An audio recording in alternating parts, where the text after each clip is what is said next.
박 씨는 올해 63입니다. 결혼한 지 얼마 지나지 않았을 때부터 그녀는 매달 같은 날짜에 같은 금액을 송금해 왔습니다. 80만 원. 받는 사람은 시어머니였습니다. 시집 온 지 2달째 되던 날 남편이 처음 그 이야기를 꺼냈습니다. 어머니가 당뇨도 있고 혈압도 높아서 병원을 자주 다니셔. 박 씨는 고개를 끄덕였습니다. 의심할 이유가 없었기 때문입니다. 당시 박 씨는 28이었고 남편은 32이었습니다. 남편 월급은 180만 원, 박 씨가 알바로 버는 돈이 70만 원 정도였습니다. 그중 80만 원을 시어머니께 보내는 건 결코 적은 금액이 아니었습니다. 하지만 박 씨는 한 번도 입 밖에 내지 않았습니다. 효부라면, 며느리라면 그런 말을 해서는 안 된다고 배워왔기 때문입니다. 시어머니는 늘 전화로만 아프다고 했습니다. 오늘도 병원 다녀왔어. 약값이 또 올랐네. 하지만 박 씨는 병원 이름도 어디가 아픈지도 진료 내역도 묻지 않았습니다. 묻는 것 자체가 불효라고 생각했습니다. 아이들 키우며 살림은 늘 빠듯했습니다. 첫째 아들이 태어나고 둘째 딸이 태어나고 박 씨는 애들 기저귀 값을 아끼려고 1000기저귀를 삶아 썼습니다. 겨울에도 보일러를 최대한 늦게 틀었고 고기는 명절에나 사 먹었습니다.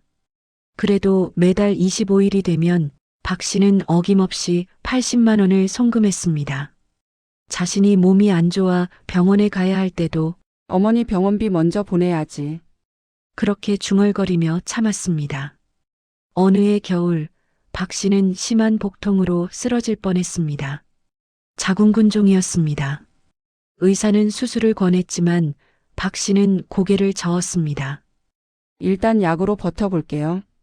수술비가 300만 원 가까이 든다는 말에 박 씨는 그 돈이 아까웠던 게 아닙니다. 그 돈을 쓰면 시어머니 병원비를 못 보낼까봐 두려웠던 겁니다. 며칠 후 식사를 마친 뒤 남편에게 매달 시어머니께 보내는 돈에 대해 말을 꺼냈습니다. 이런저런 이야기를 하던 중 남편은 말하던 박 씨를 보며 말했습니다. 우리 엄마잖아. 그 정도는 당연한 거야. 그 말은 박 씨에게 더 이상 질문하지 말라는 뜻이었습니다. 박 씨는 그 말을 명령처럼 받아들였습니다. 그렇게 1년이 지나고 5년이 지나고 10년이 지났습니다. 아이들은 자랐고 박 씨는 늙어갔습니다. 허리는 굽었고 손가락 마디는 굵어졌습니다. 그래도 매달 80만 원은 변함없이 나갔습니다. 아이들 학원비가 부족할 때도 명절에 차례상 차릴 돈이 모자랄 때도 박 씨는 시어머니 병원비만은 절대 건드리지 않았습니다. 그게 며느리의 도리라고 아내의 본분이라고 믿었기 때문입니다. 그런데 20년 가까이 되었을 때 박 씨는 문득 계산을 해봤습니다. 80만 원 곱하기 12개월 곱하기 20년 1억 9,200만 원. 그 돈이면 아이들 대학 등록금을 댈 수 있었을 겁니다. 그 돈이면 남편과 단 한 번이라도 여행을 갈 수 있었을 겁니다. 그 돈이면 자신의 자궁근종 수술을 하고도 남았을 겁니다.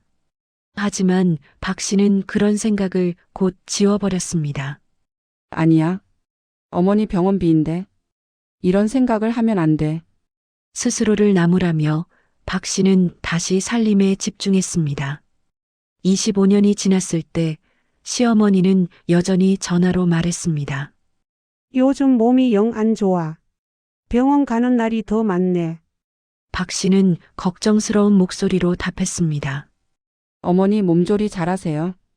필요한 거 있으면 언제든 말씀하세요. 하지만 박 씨는 여전히 묻지 않았습니다.